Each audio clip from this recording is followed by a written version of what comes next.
Renowned for their astonishing beauty and rich biodiversity, the Great Smoky Mountains are a testament to nature's splendor. Where immense forests blanket rugged peaks, straddling the North Carolina and Tennessee border for over 70 miles. All towering over the crystal clear water of Fontana Lake. Fontana just holds a special place in our heart, and we just love it. Over the next 4 nights, we'll fully immerse ourselves in this ever-changing environment.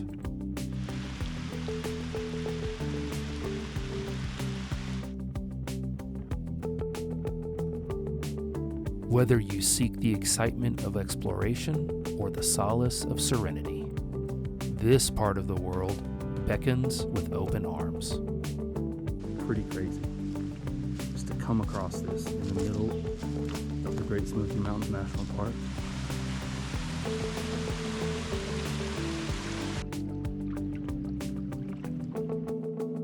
It's really cool when you're walking through here to know that you're walking the same path that somebody 100 plus years ago walked. Welcome to the Great Smoky Mountains. Welcome to Green Ridge Outdoor Adventures.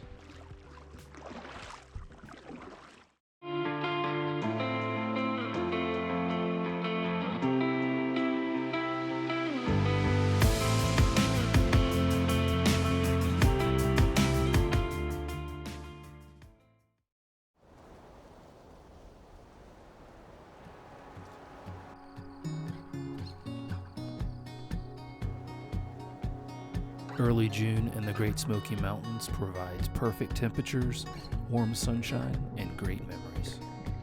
That's good. It's been 5 years since our first trip here, and this one would be our most anticipated to date. So much so that we added another night to the beginning of the trip.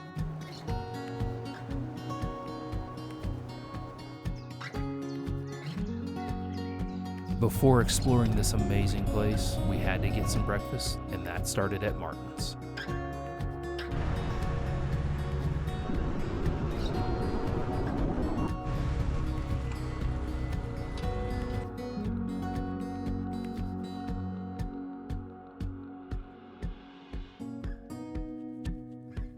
From outside of Atlanta, we drove that morning through the North Georgia mountains to the Cable Cove Boating Access boat ramp in the Nantahala National Forest.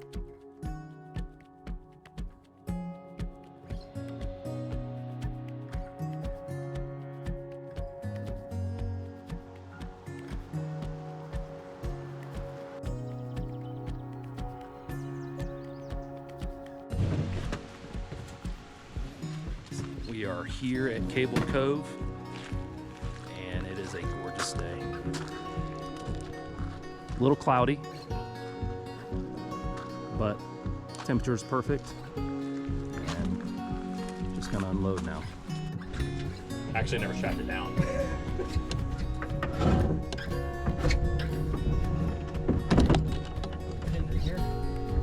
Death by age 12.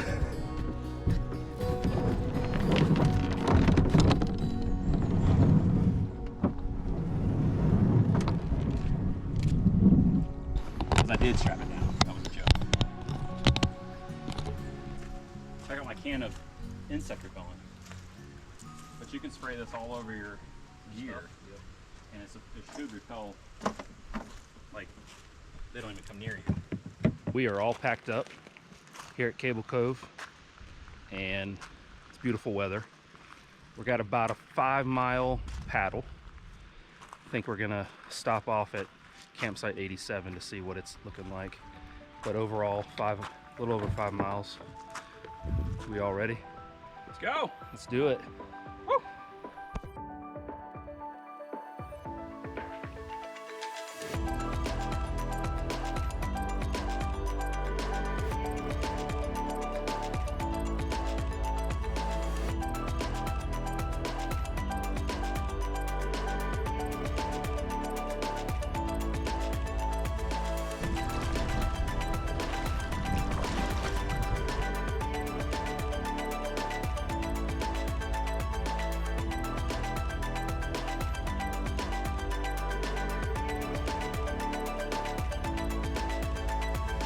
once again, we are the only ones out here pretty much. And it's a little warm. Josh has got his cigar. Doing a little funky paddling situation there, but he's maintaining it. So we're about halfway to site 87, and can't wait to jump in this water because it's pretty warm out here.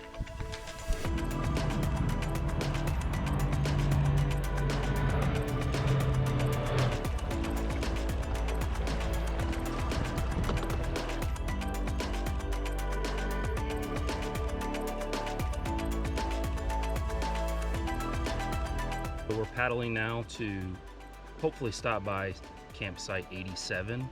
It's a campsite that we went to when we were first starting out in kayak camping, and it was a pretty memorable experience. So we're gonna stop there, check it out. It's been closed for some kind of fire, so we're not really sure what's going on with it.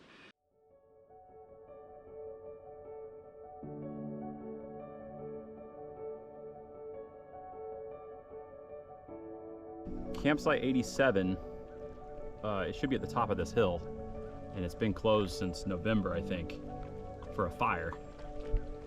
And I do see a little bit of char at the bottom of the trees and some fallen trees there, but other than that, it looks like it's still pretty much intact.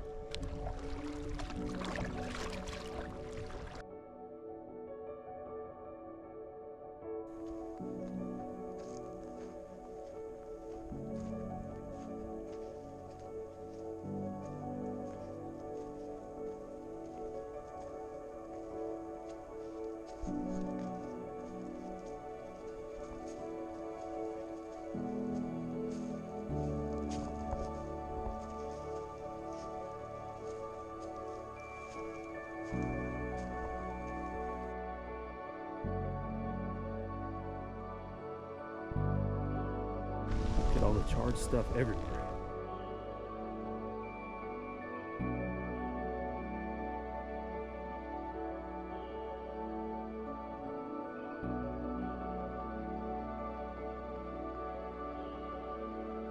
This is the path down to campsite 87.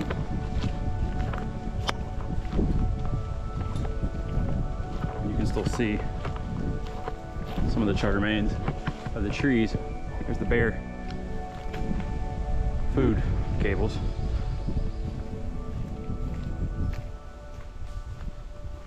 Still a really pretty sight. The view up here.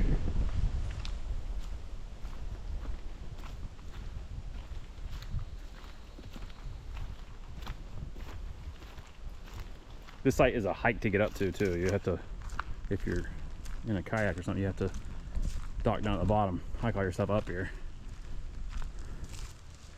But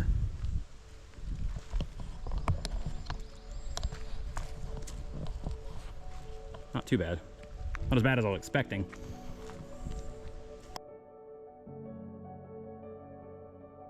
But it would have been mud. It would have been really hard unless it would have the wind. Other than that. Yeah, this is crazy. War zone here.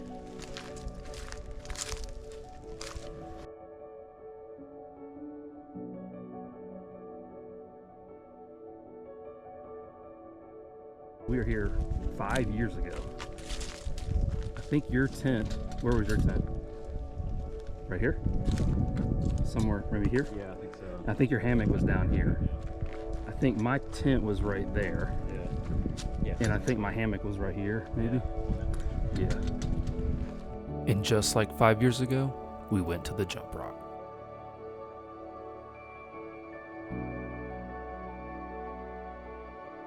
We're getting old. 5 years ago, that was a lot easier. We just came from up there. Everything's dead and burnt. So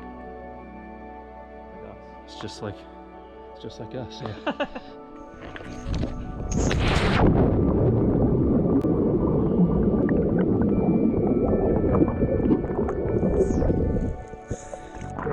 You go down farther than I thought. 3, 2, 1.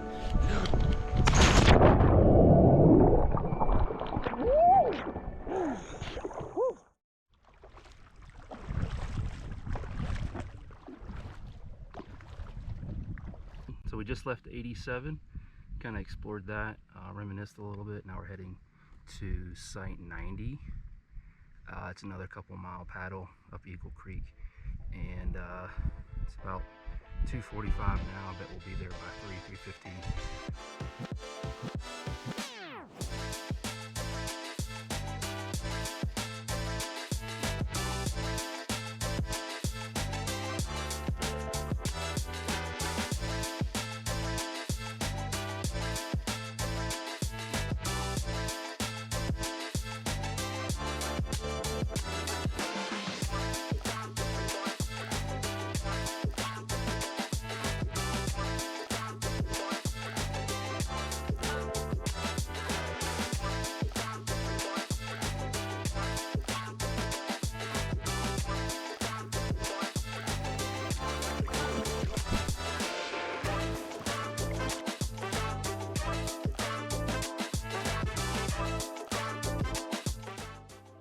Did you bring like a hydraulic lift or anything to get yours out of the water? No, I did not.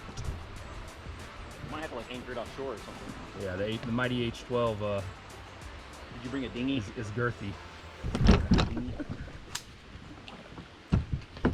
Just made it to Site 90, and it is starting to rain. This site is really huge.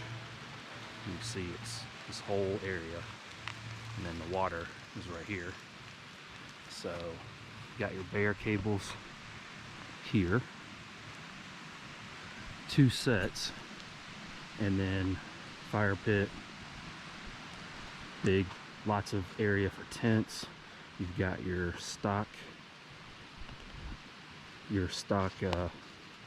post there. We're camping over here in like a little side chute, so we could pull our kayaks up to the shore and be closer to camp. But as you can see, this is June and the water is up high, so this is definitely a boat in sight. To see our video on Backcountry Campsite 90, click on the link above.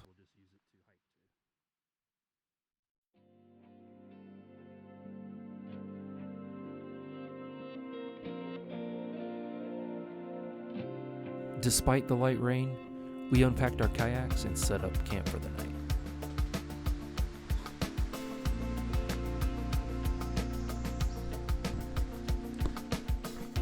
A perfectly located water source.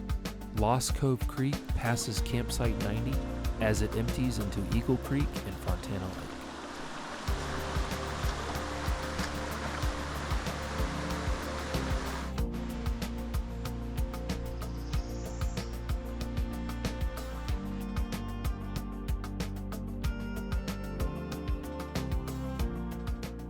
So we are heading up the Eagle Creek Trail.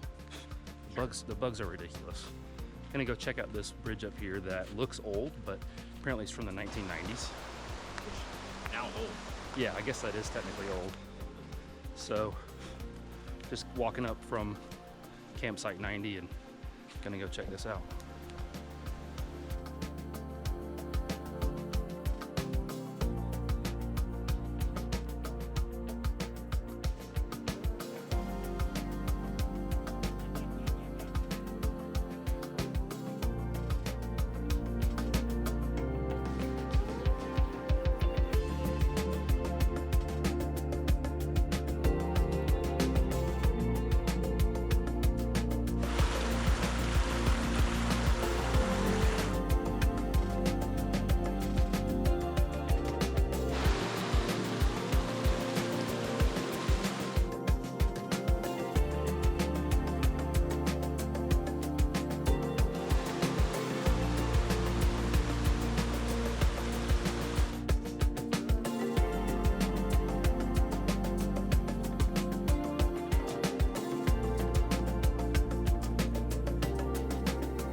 Fence field.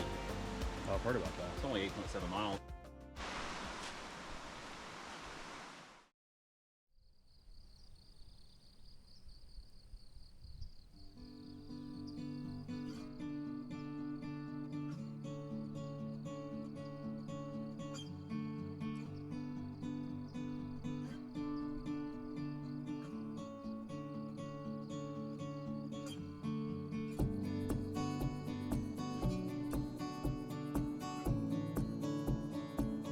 After a 4-hour drive and 5-mile paddle, we were both exhausted and hungry. And on tonight's menu, double cheeseburgers and cold beer.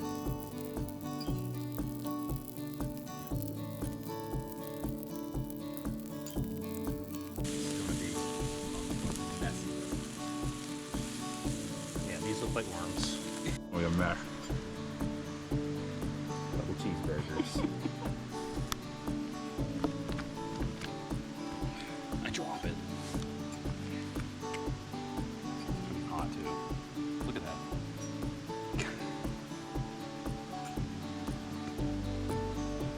Perfect. Look at that. This is not healthy.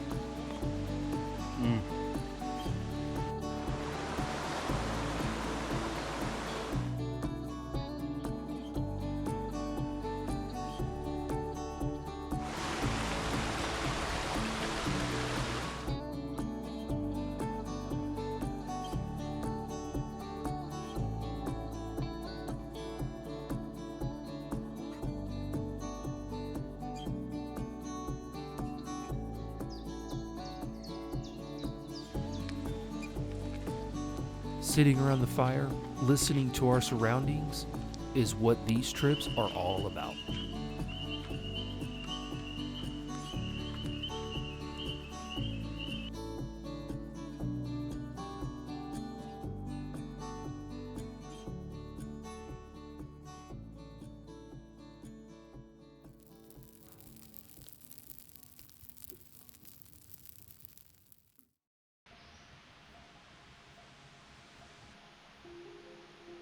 Calm early mornings are always special on these trips.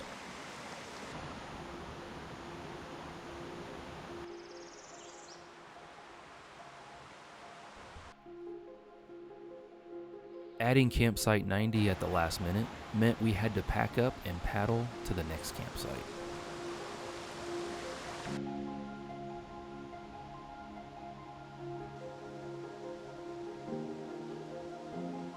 However, on our way down Eagle Creek, we plan to stop at another iconic spot.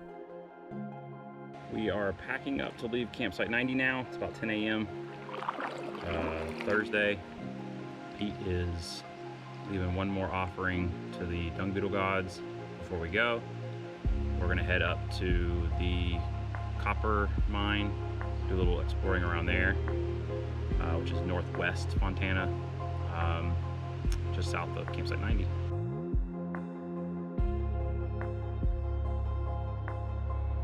Hopefully a bear doesn't jump on you from right there. You're recording, are you? Yes, I was.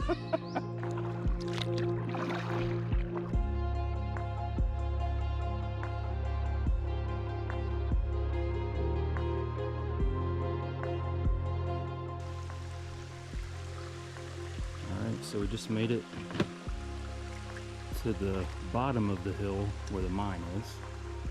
We're gonna go up there and see what we can find. And apparently there's some old hoists up there. And a couple lost souls, yeah. There's a fence there around the entrances, so we're not gonna be able to get into the mine, obviously, which I don't think we would do that anyways. No. But Mine exploration today. yeah, we're gonna save that for another day. So we're gonna head on up and see what we can find.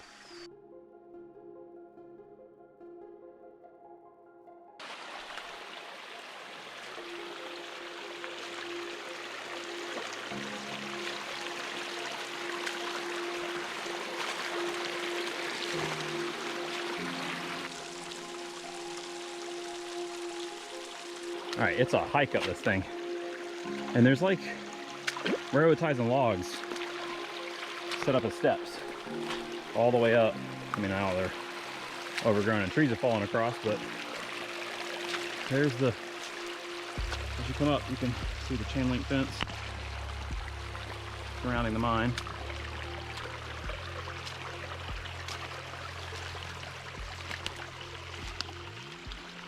And I remember last time we came, the mosquitoes were insane. Oh God, the temperature difference, it just went up 10 degrees getting out of that creek bed.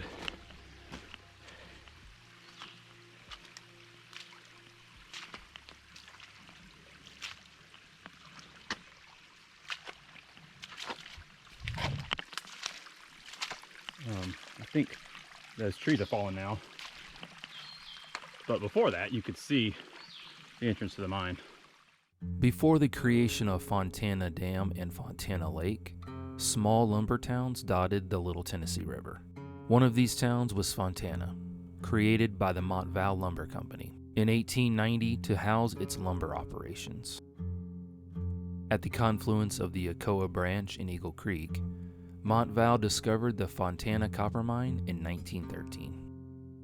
From 1926 to 44, the Fontana Mining Corporation operated this medium-sized production copper mine and employed more than 100 miners working 3 shifts day and night.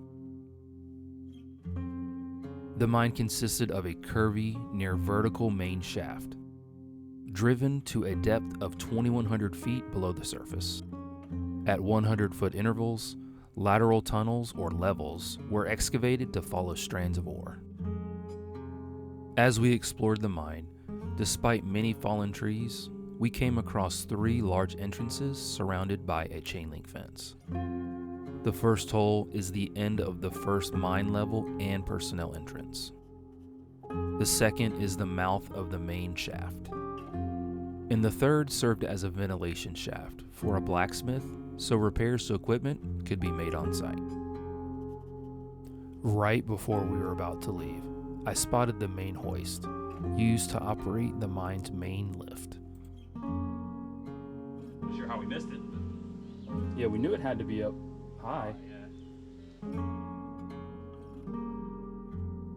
Over 83 million pounds of this mine's ore was transported via the Southern Railroad by Shea Gear locomotives to Copper Hill, Tennessee for processing. Operations ceased at the Fontana Copper Mine in 1942 due to the impending construction of Fontana Dam, and the mine was then transferred to the National Park Service in the 1980s.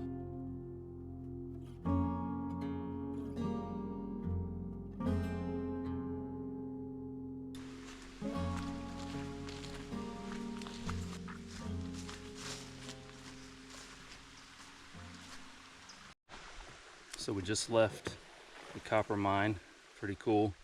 It's crazy to think that they were able to get all that stuff out here, and the lake wasn't even here then. It was just a river and streams. And so we're gonna paddle to 81 now, and it's gonna be a little, probably over 4 or 5 miles.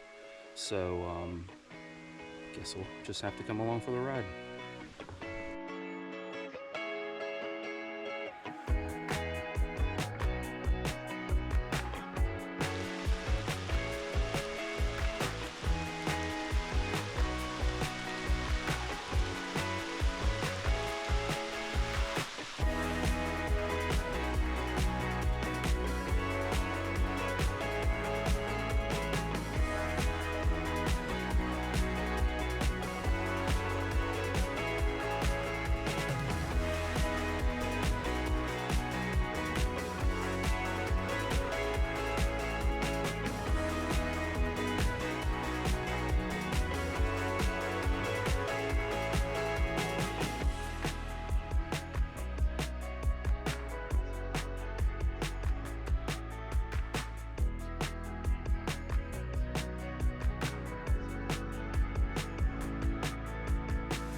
During our paddle from the Fontana Copper Mine to Backcountry Campsite 81, we passed an island that we've passed many times for a quick break.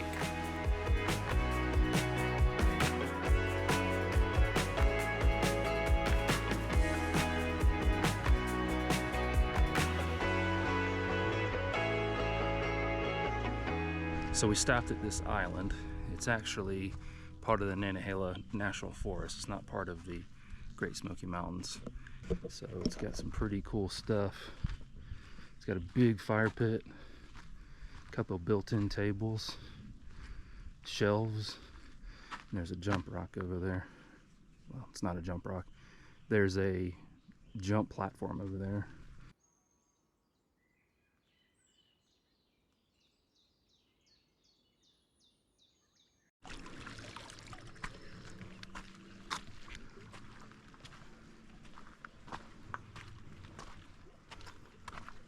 Wow. It's pretty cool. Strip a little bit. How far do you think that is? Up Yeah. from the water, 15 feet. Yeah, it looks like it. Right here it's warm. And then right there it's cold.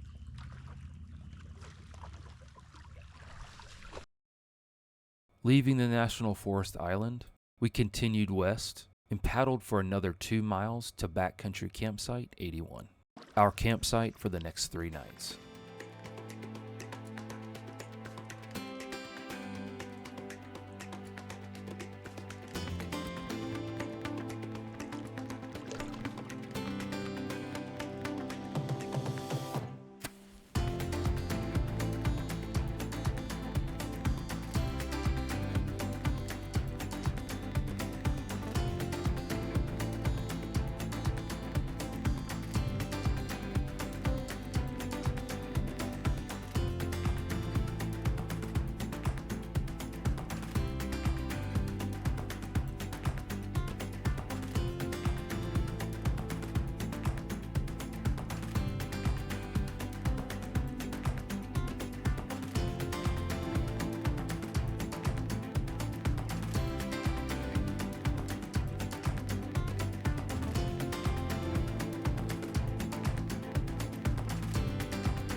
To see our in-depth video of Backcountry Campsite 81, please click on the link above.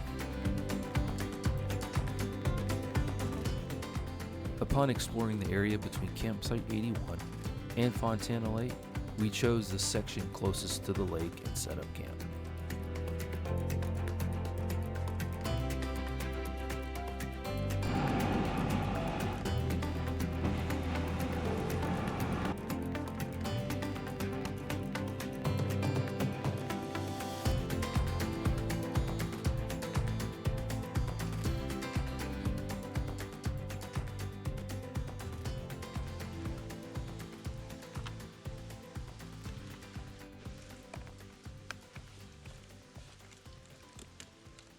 We are at 81, and it has been quite the day.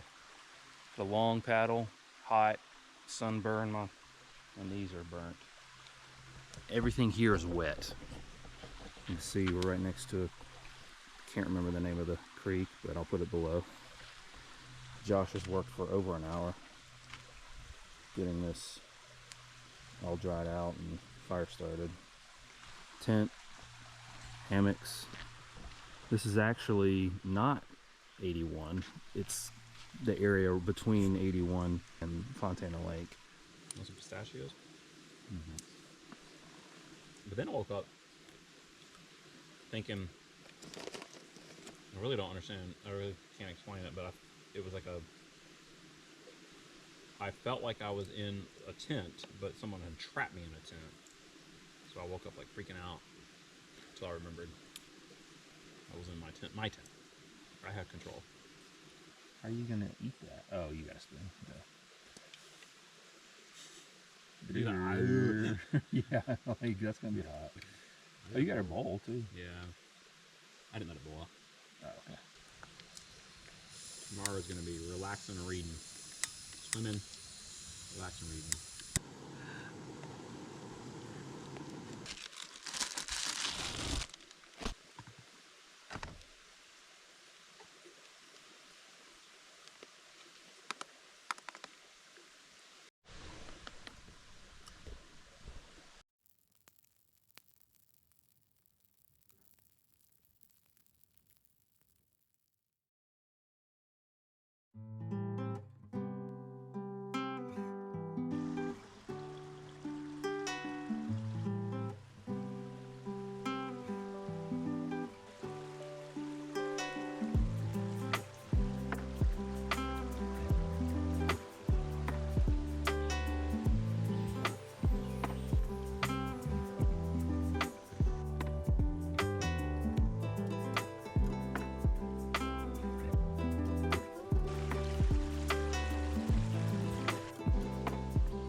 One at campsite 81 was very restful.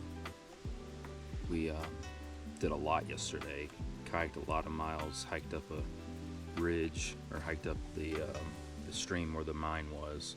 So today is gonna be a relaxing day. Gonna sit in the hammocks, relax, read, try to get this fire started. Everything's just so wet. We've seen a lot of the wood has already dried out compared to yesterday, so just looking forward to a nice relaxing day.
My dinner consists of a bag of top ramen. So it's not bottom ramen? It's not bottom or mid ramen. And it's the Nissan. This isn't, you know. Run-of-the-mill ramen? Yeah, this isn't cheap ramen. It's high class ramen. Chicken flavored. Sounds good.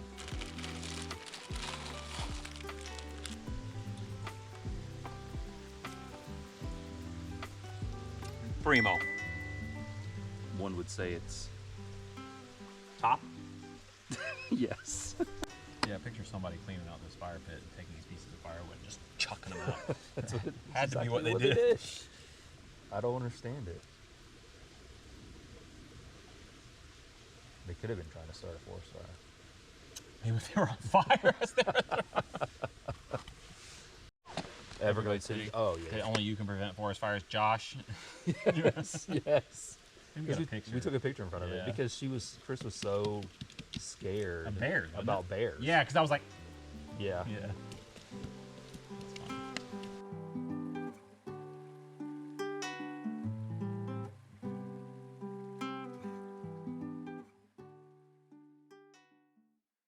So it's day 4 here at pseudo campsite 81. We're gonna head to 77. It's called Pilkey Creek. It's actually not on Pilkey Creek, but that's a whole nother subject. So we're gonna hike on the Lakeshore Trail a couple miles to campsite 77. There's some old homesteads apparently that we're gonna explore and see what we can find. So we're all ready, I think. Josh has brushed his teeth. Let's go.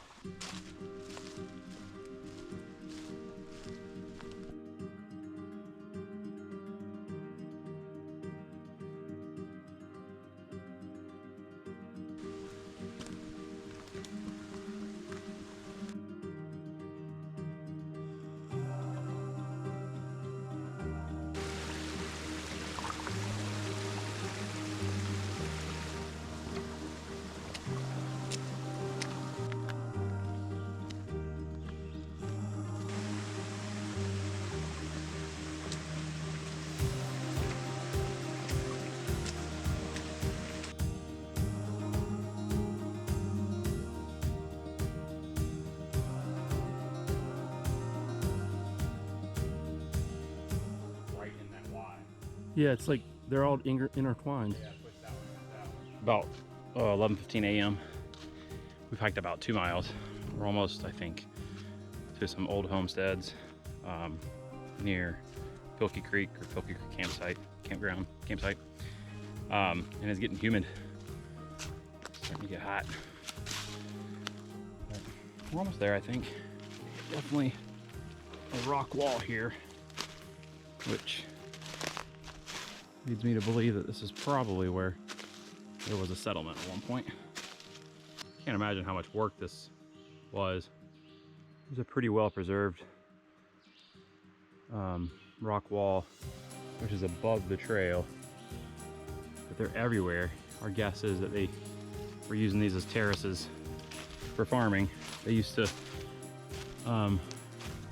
clear the land by cutting around the outside of the trees, which would kill the tree, so all the foliage up top would die off and thin out and allow sunlight in the air. So they would terrace these off, I think, to grow crops. But I haven't seen any signs of a house yet.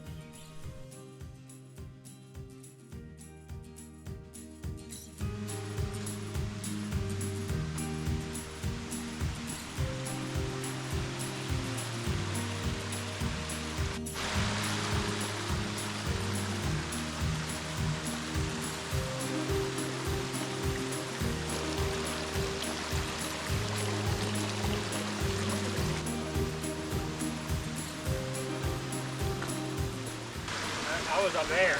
I know, man. I turned around, I couldn't, it just kept going. So I was like, I don't know. Probably goes to the top of that ridge. I'm like, wonder why somebody built it. I mean, there was rocks placed across, like as steps across the creek. Somebody did it on purpose. Hear 'em? Yep.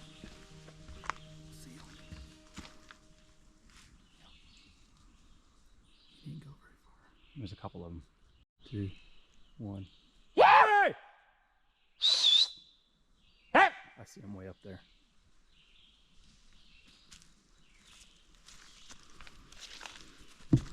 So it must have been one right down here. No, there was two. I came around the corner right here. Oh, because one's way up there now.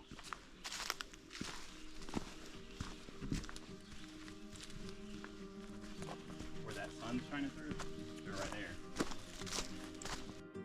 After hiking 4 miles from campsite 81, we arrived at Backcountry Campsite 77. To see our detailed video on Backcountry Campsite 77, click on the link above.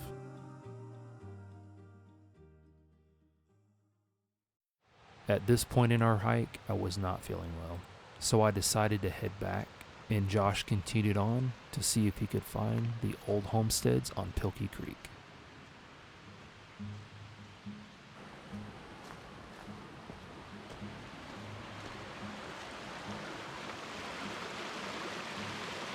Coming up the hill from Lakeview Drive, you'll cross this bridge after a couple other bridges, and you'll have the option to go straight or turn left.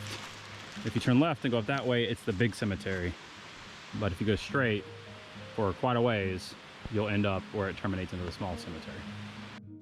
Okay, I've hiked, probably 3/4 of a mile uphill. I wasn't sure where this led. It does lead to a cemetery.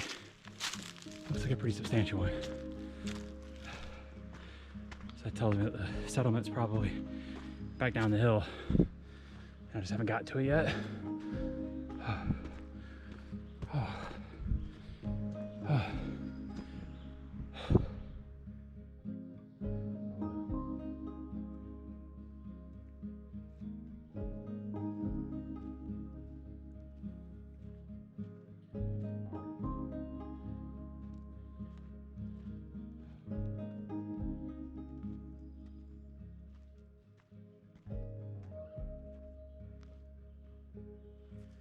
The thing about these cemeteries is so many of them are children. It's so sad.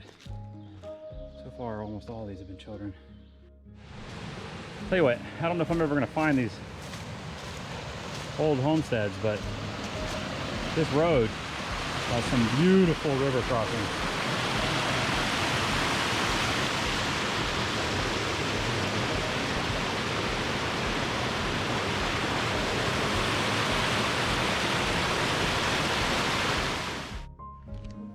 So there's a long road that goes north that starts at the west side of the creek.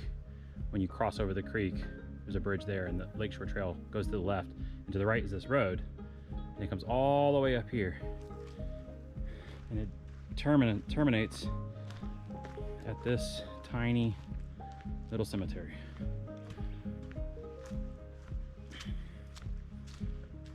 And the other cemetery is off of the road to this cemetery.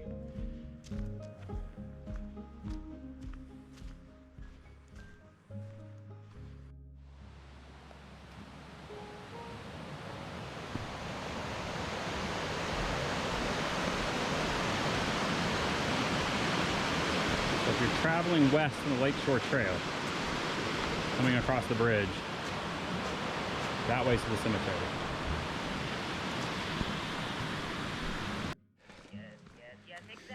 All right, so I've walked over 9 miles looking for those homesteads. Found the cemeteries, didn't find any homesteads. Found some spots where maybe a homestead was, or two, but no chimneys or anything like that. So I'm making my way back. And now that I'm not really looking for anything, I've got my Planet Money podcast going that I apparently downloaded in 2023 because there's no signal here. So on my way back. 204. Between the Lakeshore Trail and Campsite 81 is a small cemetery just off the trail.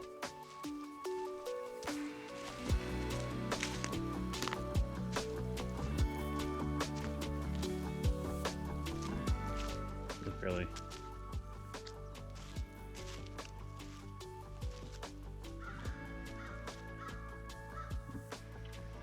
updated. The original stones.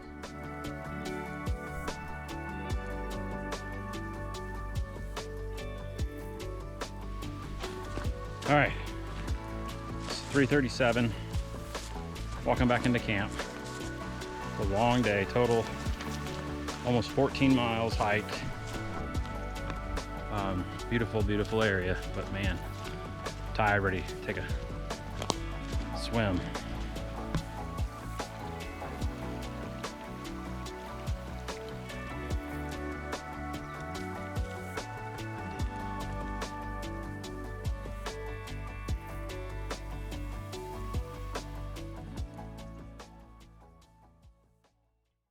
All right, we're leaving site 81 Sunday, and just as we came upon it, it's raining.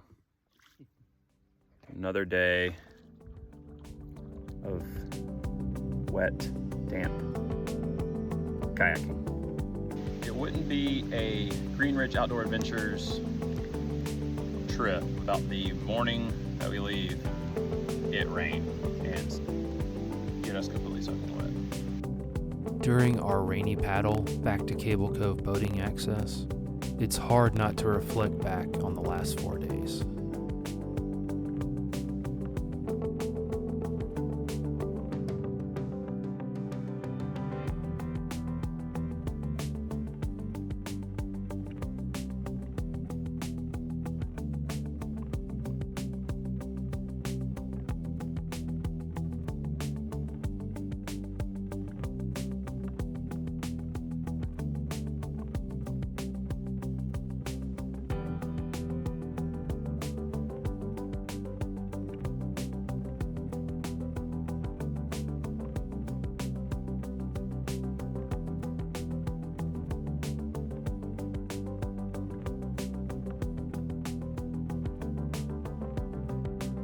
Until next time.